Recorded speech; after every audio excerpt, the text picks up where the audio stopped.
В мене не було наказу унивати. Життя якби йде далі. Тема сексу досі є табуйованою. Чи було тобі комфортно обговорювати, де можна торкатися, де не можна торкатися? Не треба зациклюватись на цьому питанні, що ой, немає ноги. Якщо ти морально не готовий прийняти те, що все, це тепер частинка тебе, то він не почне на ньому ходити. Хіба держава не забезпечує фінансування на протези? Чи було у тебе в лікарні?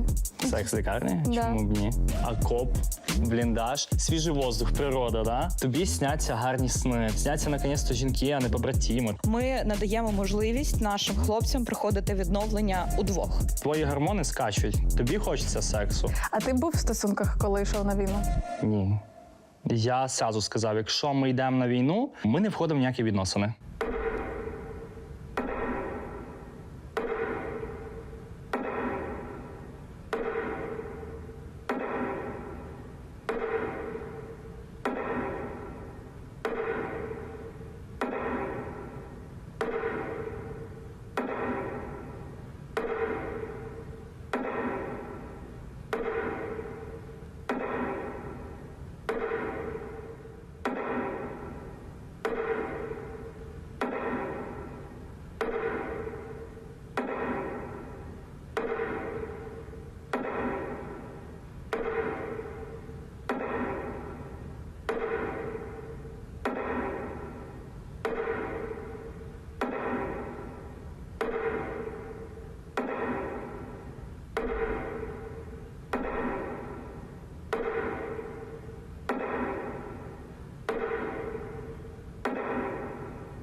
Всім привіт! Це відверте шоу About. І сьогодні ми записуємо спеціальний випуск спільно з патронатною службою Янголи.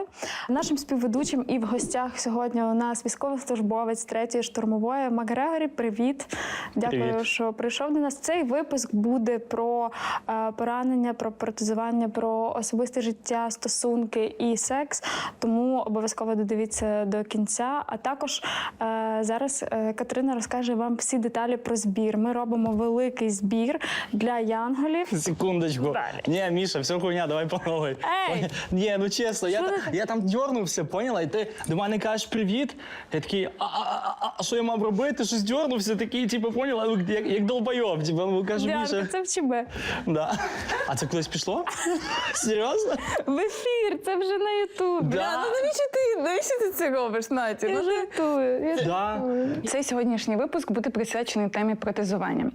А ще я хочу сказати, що About долучається до великого збору на 20 мільйонів, і ми хочемо зібрати разом з вами 500 000 гривень.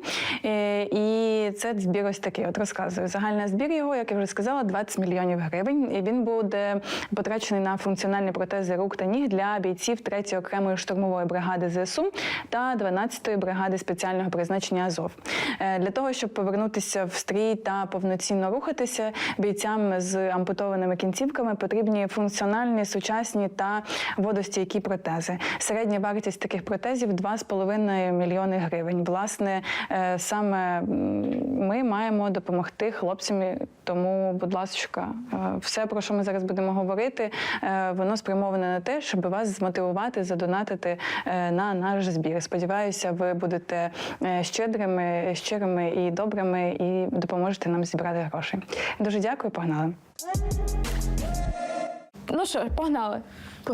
Розкажи, будь ласка, трошки про себе перед тим, як ми поговоримо про твій бойовий досвід і те, як ти вирішив доєднатись до 3-ї штурмової. Доєднатись до лав 3-ї штурмової я вирішив ще будучи за кордоном. Ти був за кордоном? Так. Я жив і працював за кордоном, а не як там, знаєте, ці типові заробітчани, я вже там якби повністю пустив коріння, якби я хотів продовжувати життя своє там, ось так. Але в Вроцлаві, в Польщі. Але повномасштабка зробила свої корективи в цьому. До лав 3-ї штурмової я вирішив доєднатися тільки по таким причинам. Мені подобався взагалі Азовський рух. Мені подобалась 3-я штурмова, тому що там є молодняк, там йде хороше забезпечення, там дуже добра робота сержантського складу з особовим складом. Тому я вирішив, якщо йти влітати в двіж, то влітати тільки в 3-ю штурмову. Окей. Поділися, розкажи про свій бойовий досвід. Перший бойовий досвід в мене вийшло з корабля на бал. назвемо це так. Я попав на хорошу м'ясорубочку з хорошою порцією адреналіна. І навіть будучи в окопі, я пам'ятаю, під обстріли, я згадував своє попереднє життя, там Польща, гори, барберство і так далі. І потім ляпає ще одна міна, і я такий думаю, блін, я на війні, і все, давай ще більше улибатись. Отак. Можеш детально розказати, як ти отримав поранення і що відбулося? Та, чесно кажучи, я навіть толком нічого і не поняв, що відбулося. Ось так. Нас мали витягувати важкого 300, і у нас просто в сетях був забутана FPV-шка. Я думаю, ладно, на характері піду і відкину, тому що хлопці будуть під нею проходити. Ось так. А я вночі заходити на позицію з групою, вона вже там висіла. Ну, я, коротше, її відкинув, буквально секунд через 10 щось ляпнуло. Пилюка, там в мене сразу ногу якби відняло, да? Я дивлюся на штаніну, у мене блискає кров. Ну і все. Я ж так в житті швидко не повз на СПшку. Я навіть собі турнікет не міг кинути. Я тільки хотіла спитати, ти не накладав? Ні, я не наклав собі турнікет. Мене сразу панічка зловила. Я сразу давай бігом на СПшку повсти до пацанів. Мені пацани вже кидали турнікет. Мене вивезли на евак. Евак мене обколов. Евак мене завіз на стабік. На стабіку я вже відчув ось це чувство безпеки. Да? Хоча це вже не така і безпека. Там все може кардинально змінитися. Так, але то, що тебе вже якби виводять, ну вивели з цих позицій, і все. Тобто на стабіки, я не пам'ятаю, там були якісь обстеження, я от просипався, виключався, просипався, виключався. А вже їхав в Харків, то у мене вже стояв турнікет нижче коліна. Окей, як давно це сталося? 8 вересня я отримав поранення. Це було недавно? Да. 8 вересня я отримав поранення, 9 вересня була ампутація. Окей, ти дуже вже якось живчиком виглядаєш, як на 2 місяці. Дивись, я тобі скажу, що в мене не було наказу унивати. Розумієш? Життя якби йде далі. Я ще раніше навіть колись говорив, якщо втрачу якусь кінцівку, це буде будь-яка нога, нічого страшного в Тобто цьому ти не був буде. готовий до того, що це станеться? Я був готовий, що може бути все. Так? Це війна. Тобто ми плануємо одне, але війна диктує свої правила і все. І тут так вийшло, що вище колінка мені зняли ножку. Всі красиві зберігають оптимізм. По-іншому ніяк. По-іншому ніяк. Як ти себе почував в лікарні? З якими викликами тобі довелось зустрітися? Поначалу це був стан ейфорії, то, що ти живий. Да? Там немає ноги, уви. Я б позвонив до батьків, сказав, так і так, в мене 2 новості, одна хороша, одна погана. Хороша, я живий? Да, я живий, а другу, мені ножку відтяпали. Нічого страшного, головне, Як що батьки живий. відреагували? У мене батьки живуть за кордоном, поначалу вони відреагували так, що до них дзвонить український номер. Український номер на український номер. Тобто вони вже розуміють, що щось сталося, ось так. І все їм пояснили, що до чого і так далі. Але Ти не самостійно повідомив батьків. Спочатку Ні. повідомила патронатна служба Не патронатна, позвонили з бригади. з бригади. Да. Я, наоборот, сам хотів їм сказати цей сюрприз, у вішеньку на торті, що сталося і так далі. Але Тебе бригада, отак. До речі, гарно, що повідомили твоїх батьків з бригади, а не вони дізналися десь в соцмережі. Або, наприклад, Саша Терена батьки дізналися в Фейсбуці про те, що Це дуже жорстко. І це говорить, напевно, про низький рівень культури людей про те в таких чутливих темах, що не варто йти в розголос до того, бо люди близькі можуть не знати. І це не окей. В мене було б і так, що я першим ділом сам би позвонив, би сказав, слухайте, так і так, не переживайте, все нормально, я 300, супер, живий, все на місці. Отак, крім ножки. А що найважче приймається і було приймати в ці всі ситуації? Спочатку, якщо бути максимально відвертим і відкритим, це елементарне сходити в туалет. Це було, мабуть, саме важче. Я вже не кажу поступово якісь брати етапи, так? Просто сходити в туалет і піти в душ. Бо рахуй в душ, і я пішов перший раз буквально через 15 днів, це вже коли я був у Львові. Мені цікаво все-таки повернутися до прийняття тіла. Я розумію, що кожна людина, яка йде на війну, очевидно, всі думають про те, що може бути поранення, може бути ампутація, може бути всяке різне, але коли ти про це думаєш, це одне, ти такий, я готовий. Да? А коли це трапляється, це, мені здається, що це трохи інша ситуація, і потім треба все-таки звикнути, що твоє тіло вже воно не так виглядає, і це, сам цей процес прийняття, як він в тебе відбувається? Я впевнена, що він же все ще відбувається ж, так? Дивись, я тобі скажу так, я йшов на війну, я розумів, куди я йду. Більшості моїх побратимів, з якими ми разом починали, ми розуміли, куди ми йдемо. Ми розуміли, що не все так класно, як воно все здається. Так? Якби є романтика війни, а є друга сторона медалі. Тобто ми розуміли, що з нами може щось статись, нас можуть забаранити, нас можуть взяти в полон. Ми можемо втратити одну кінцівку, 2, 3, 4. У моєму випадку мені реально повезло. Я втратив чуть-чуть вище половини кінцівки. Ось так. Ти дуже позитивний чувак. Це прикольно. Звісно, як. Не було наказу винувати. Клас. Скажи, будь ласка, ти сказав, що з ногами окей, ти був ніби готовий. Які твої страхи були, не знаю, ну є ж, не знаю, там, чого ти боявся найбільше по моменті поранення? Ймовірного ще до того, як ти отримав поранення? Ще раніше я взагалі думав за поранення ампутацією руки, тому що в мене ремісло, я барбер. Ось так. Тобто війна закінчилася, я там можу залишитись або можу стригти. Далі в мене був другий страх – це поранення в голову, аби не бути прив'язаним там до ліжка. І третій страх – це, мабуть, страх кожного чоловіка, аби не заділо твій статевий орган. У мене на рахунок третього страху, в мене був захист паху, у мене був подсумок, напашник з кевларовою вставкою. І туди я ще накидував собі багато різного чого, що десь може залетить той осколок, і хай він краще стане мені в якомусь компасі, або залетить мені в кевлар. Тобто я розумів то, що краще я заплачу там 5 тисяч гривень, 6 тисяч гривень, але мої майбутні діти будуть при мені ось так. Це, до речі, популярний спосіб захисту в третій штурмовій, я помітила серед, ну, по-перше, тому що штурмовики. Це у вас якось комунікується всередині, чи звідки ви всі такі свідомі? У нас має бути захист, тому що взагалі маленькі ось ці осколки, вони роблять саму більшу біду.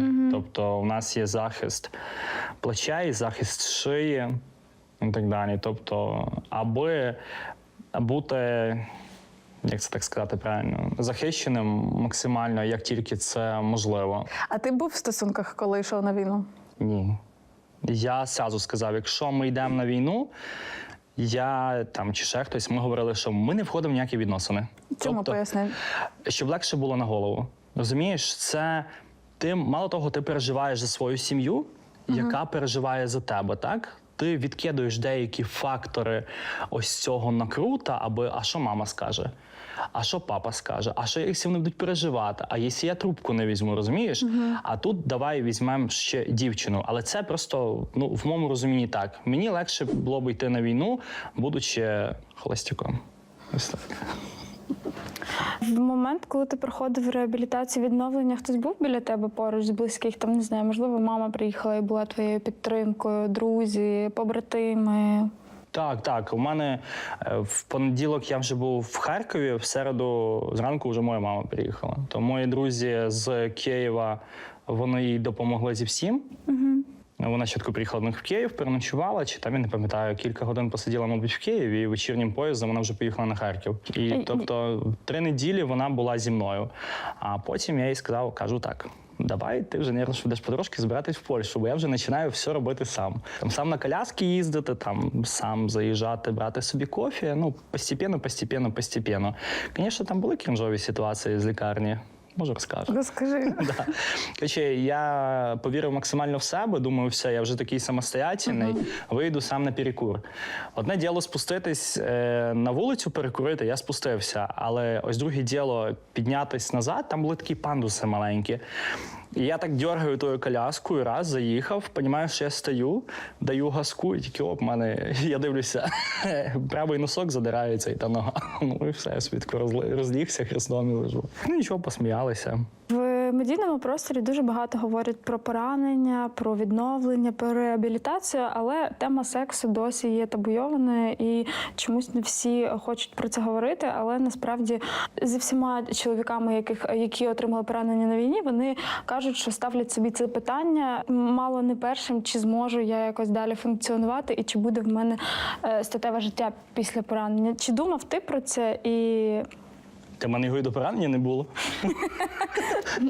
А може після поранення навпаки з'явилось? Чуть-чуть більше лайків почали ставити. Більше лайків. Ось так. Так ти обманюєш.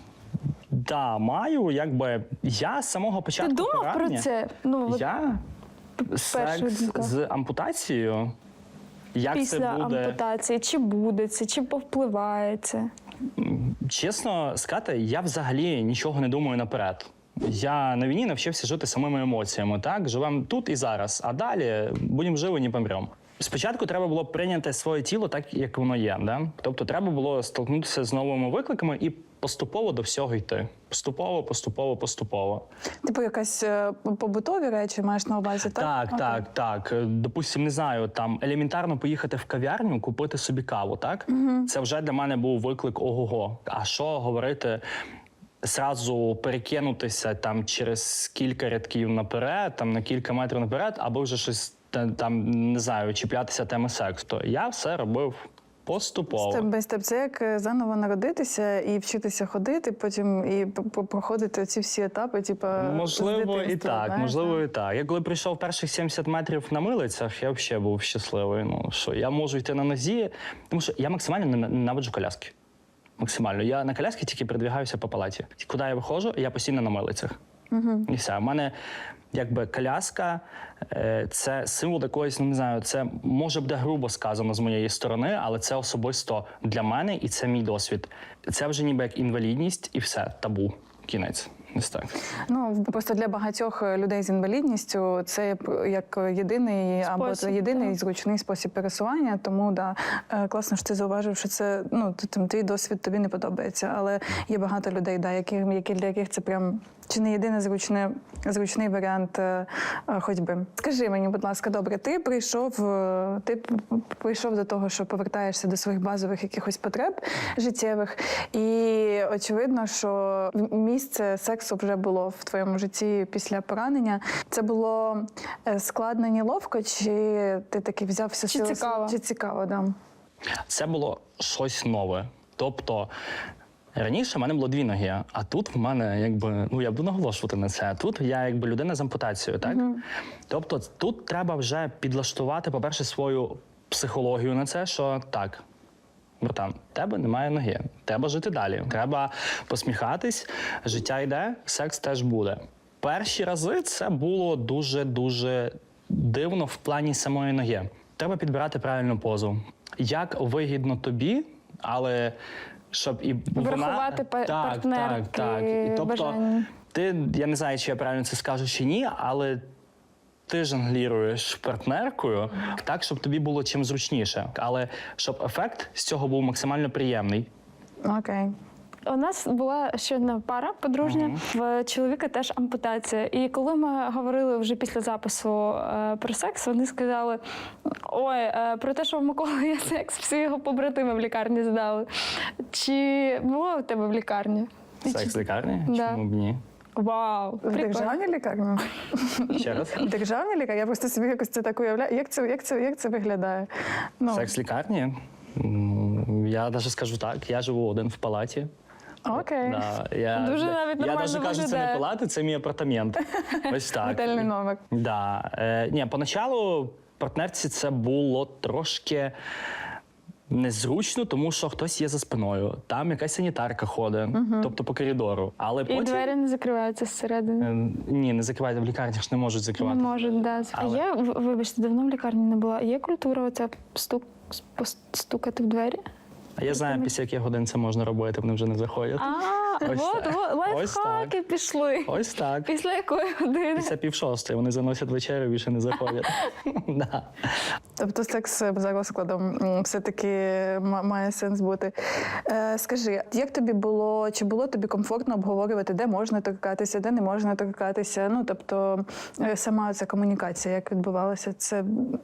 Прелюдія. Да, прелюдія, Прекомунікація. Дивіться, я вам скажу так, як воно сразу було. Мені сразу сказали, ти для мене далі повноцінна людина, це не відміняє той факт, що тебе там немає, допустимо, ноги. Нічого страшного в цього немає. Ні, це дуже класна підтримка насправді, і це якийсь такий везіння з випадку. Я не впевнена, що бувають випадки, коли приходять до там військових з ампутаціями, кажуть, ну сорян, чувак, все вже. Ну я сподіваюся, що такого дуже мало, але дуже класно, що жінки ставляться і чоловіки так само ставляться з розумінням. І дуже складно. От я собі, в мене просто чоловік військовий теж. І я, звісно, теж багато думаю про те, що він на війні, всяке може статися. І, очевидно, ми там навіть це обговорюємо з ним. І я теж думаю, що має зі мною статися, щоб я прийшла і така, Ти мені більше не підходиш. Тобто все рівно є таке відчуття, що воно нічого не міняє. Бо людина залишається все тією ж з тими поглядами, з тими цінностями. І тому взагалі нічого не міняє. Головне, або робота робилась, правда? Це правда. Як ти це зробиш? Це вже зовсім інше. Ось чим так. було незручно, або ще навпаки зручно? Є в тебе якісь свої пози, поради, лайфхаки? Починаємо перечисляти. Ну, наприклад, в докстайлі мені було трошки незручно, тому що в мене нога, вона касалася до ліжка і просто терла мені рану. Але цей стан ейфорії перекриває біль в нозі. Тобто, я кажу, приходилось підстраювати партнерку під мене, так як буде вигідніше мені. Тобто, зараз може бути нуточка юмора. Якщо це навіть в душі, то головне лівим плечом впертися до стіни. Отак. І все. І точно не впадеш. Це клас. А скажи, чи бувають якісь речі, які можуть заважати сексу? Не знаю, там фантомні болі, якісь дивні відчуття? Ну, очевидно ж, є якісь дивні відчуття. У мене взагалі дуже дивно все з фантомними болями. Вони можуть бути, а потім їх може не бути, вони потім знову появляються. Тобто я на фантомні болі взагалі не звертаю уваги, я собі живу з ними далі. Тобто на ніч вони посилюються, але вдень вони нормально і вони взагалі ніяк там не відображалися на секс. Чи стало більше уваги до тебе після того, як ти вже пішов на відновлення, там почав виходити, тусуватися кудись? Як ти відчуваєш увагу до себе жіночу? На вулиці взагалі ніяк. В Інстаграмі зовсім по-іншому.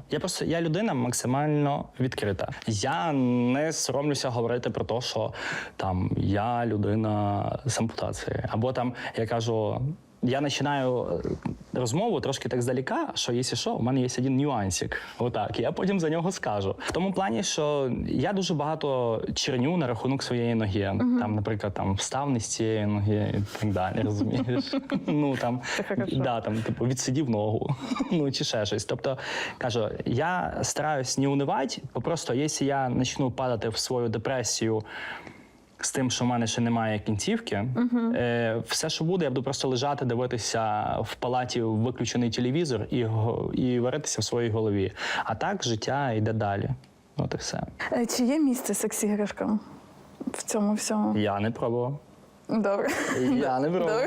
А чи ти не пробував? Просто не було такого бажання, чи є якесь упереджене ставлення? А можливо, тут щось залежить вже від партнерки, так? Але ми взагалі ще цю тему навіть не обговорювали. У нас є випуск про секс-іграшки. А як сьогодні ночі дивився, я ж не спав сьогодні ніч, я ж переживав і готувався до інтерв'ю. Це вау. Я думаю, що нам потрібно нагадати глядачам, чого ми тут всі зібралися. Як я казала вже на початку, ми збираємо 500 000 на протезування військових, власне. І я думаю, що вам не треба нагадувати, чому це важливо. Також ми сьогодні ще поговоримо про те, чому ми маємо скидатися і збирати ці гроші, чому не вистачає тих грошей, які є в державі. Просто нагадую, що посилання збору ось тут під випуском. Зайдіть, не полінуйтеся, бо хто полінується, той лох. Ого. Погроза. Це Серйозно, погроза. серйозно. Слухай, хотіла запитати, що ти плануєш робити після реабілітації, після відновлення? Чи плануєш ти повернутися до війська? Чи, можливо, будеш в тилу? Ти думав про На це? даний момент, і взагалі я місяць назад казав людям, більше місяця, менше місяця, що я хочу повертатись назад. Тобто стану на ноги. Я дуже коротко повоював, і мені хочеться ще. Мені не вистачає цього адреналінового голода, чи взагалі адреналіна, як це правильно, цієї смачної каші на позиціях. Роботи ще буде дуже багато. А що допоможе тобі повернутися? Я правильно розумію, що має бути певний протез для того, аби ти повернувся в стрій? Має бути хороший протез, скоріш за все, це має бути електричне коліно і так далі. Там посилена стопа, щоб просто виконувати свою роботу. Скоріш за все, це вже піхоти не буде. Бачите, тільки 2 місяці якби після поранення. А скільки реабілітація триває? Я не знаю, це все дуже індивідуально. Ну, я взагалі дуже рано почав все сам робити. То мені вже ставало краще, я вже давай кататись на колясці. Отак. Просто щоб не залежуватись, не лежати, не тупити там в потолок.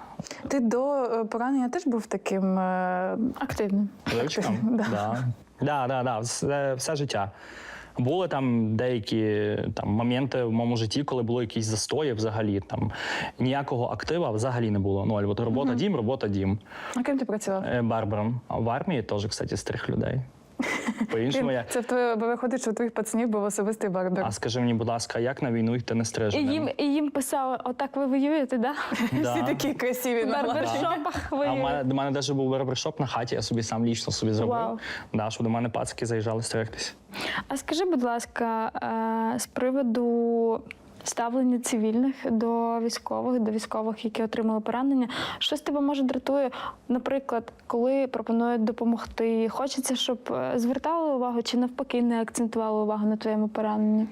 Якої тобі взаємодії хотілося би? Чесно кажучи, наше суспільство і держава в цілому, вони не готові приймати людей з ампутаціями. У нас елементарно це починається ось від цих пандусів, так? Угу. Тобто, добре, я на милицях, наприклад, там зможу зійти по сходам вниз, так? І якщо в когось якісь гірші протези, він просто по цим сходам не спуститься вниз, або перейти там, допустимо, на другу сторону вулиці, так? Угу.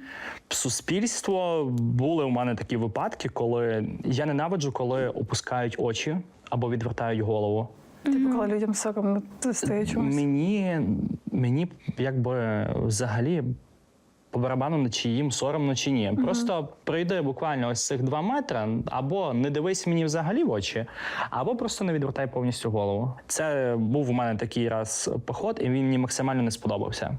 Тобто люди йдуть, опускають очі, відвертають голову. Що ти яке відчуття в цей момент? Тобі некомфортно. Можливо, ти і хочеш йти, так, там, грудь колесом, да, от я щось зробив, хтось не пішов, да, але ти в цей момент ти робишся скований, тобі робиться максимально некомфортно. Окей. Да, так що в майбутньому дивіться нормально в очі і просто улибайтесь. А секс на війні? В мене ні разу не був. Плюсик в карму. Я ні разу не ходив в так звані дрочільні чи ще щось. Для мене це було просто омерзительна річ. Що таке дрочільні? Це Ми точно секс? хочемо Да. Ну, є різні секс-масажі, це називається. Чи Це там... послуги секс-робітниць. Ні, це написано просто масаж. Ось так. Але з того, що я знаю, дівчатки за 3000 гривень роблять не тільки масаж, а за 5000 гривень туди ще навіть можна з ними було сходити в душ. Я туди не ходив, мені казали пацани. Я навіть скажу одне, от на війні це в мене так було. Тобто ти в будь-якому випадку хочеш сексу, так? Як би це не було, в тебе ти виходиш з якоїсь боячки, щось там було максимально взривалося, стріляло і так далі. Твої гормони скачуть, тобі хочеться сексу. Але в мене якось, не знаю, воно по-іншому відображалося. Тобто мені більше хотілося якогось спілкування, живого спілкування. Мені в більшості навіть хотілося жінку потрогати. Якби дотик. Інша інтимність. Просто навіть оцих елементарних обнімашек. То, що там татуїровки, всі діла і так далі. Ні, інколи хочеться оце просто так обнятися і помовчати. Романтика війни. Окоп. Бліндаж, свіжий воздух, природа, да? Отак. Тобі сняться гарні сни, там, сняться наконець-то жінки, а не побратими, там, і так далі. Ну, коротше, я виходжу на ранішнє так зване чергування, дивитися, чи ніде не бігає наш противник. І я розумію того, що я просто так хочу секса, що це просто біда, що я зараз буду бігати за побратимом вже. Ну, і я, коротше, так цинкую. Дивлюся наліво, дивлюсь, так, там нікого немає. В принципі, я типу відправив, кажу, йдіть відпочивайте, я буду дивитись. Ну, а в мене ж цей захист паху і захист живота, він в мене отак, коротше, складався. І все. Ну, я, коротше, отак дивлюся, так зараз в цю камеру, просто цинкуючи не бігають переді мною опека 7,62 на всяк случай, а просто стою дрочу. Отак. Клас. Ну, треба було якось спасатись. Отак. Блін, я знаю історію, де чувак в бліндажі мастурбував і почалися обстріли, і до нього прибігли всі його побратими. А блін, а з другої сторони, удивляється, просто в нас якось це от взагалі питання секса. Ой. Член, Саме тому ой. є about. Сіська, ой, це капець. Піська, ой. Але це Ось життєво так. необхідні речі, які роблять всі, які всі про це думають. Ну, тим більше, що на війні, коли в тебе немає партнера, особливо це відбувається. О, Да. нюци. Кінються. А, Коли був на ротаціях, секстингом займався? толку з цього. Не працює, не ні. робить. Ну, типу, прикольно, да, там, коли там, а ну давай, щось кидай і все. А так ні. Поняла. Ні, воно. Не робить. Ні. Чуєш, ти розповів про перший секс після поранення, але мені здається, за цим стоїть все одно якась комунікація. Треба було проговорити, що можна торкатись, не можна, комфортно, некомфортно. І мені здається, що в таких ситуаціях ще часто буває так, що партнерам більш некомфортно і є більше страху, типу, як взаємодіяти з пораненим. Як у тебе ця комунікація відбувалась? Ти був відкритий і прямо говорив там. Давай займемося коханням. Навіть якщо подивитись так правильно, в нашій парі було більше некомфортно мені, аніж їй. Людина мені каже, ну, мені по Хочу барабану, тебе. чи є нога, чи нема ноги. Мені все сходиться. Такі, а якби. в тебе раніше була нога? Я такий, серйозно? Ти про яку саме? Ну? Слухай, Отак. Зелія, Тобто якось прикольно. мені людина втирала в голову в те, що мені по барабану, чи є нога, чи немає ноги. Ти повноцінна людина. В будь-якому випадку. Це тебе так. підтримувала? Да, це просто дає ось цей такий капняк в голову, що нема чого депресувати. Отак. Там візьми собі там депресію один день-два. Отак, обдумай, все продумай, а життя йде далі. Дівчата будуть писати, секс має бути так само, чи це ви в парі, як вже сімейній, чи взагалі там хлопці з кимось знайомляться. Просто. Мені здається, не треба в цьому зациклюватись на цьому питанні, що ой, немає ноги. Не треба зациклюватись на тому, що немає, допустим, ось так, як в мене, так там ампутація вище коліна. Треба жити далі, улибатись, піднімати голову вперед і просто йти далі. Бо життя після війни, воно просто чудесне. Ну так. Це правда. Чудово. Дуже тобі дякую. І вам дякую. Гарно, ну це не страшно. Не Ще страшно? ні. Ну все, зараз ти ще можеш ще щось розказати. Да. Треба донатити тіпам, аби в них були охуєнні ручки-ножки, щоб тіпи робили роботу, тому що тіпам це потрібно. І нам це потрібно. І нам це потрібно.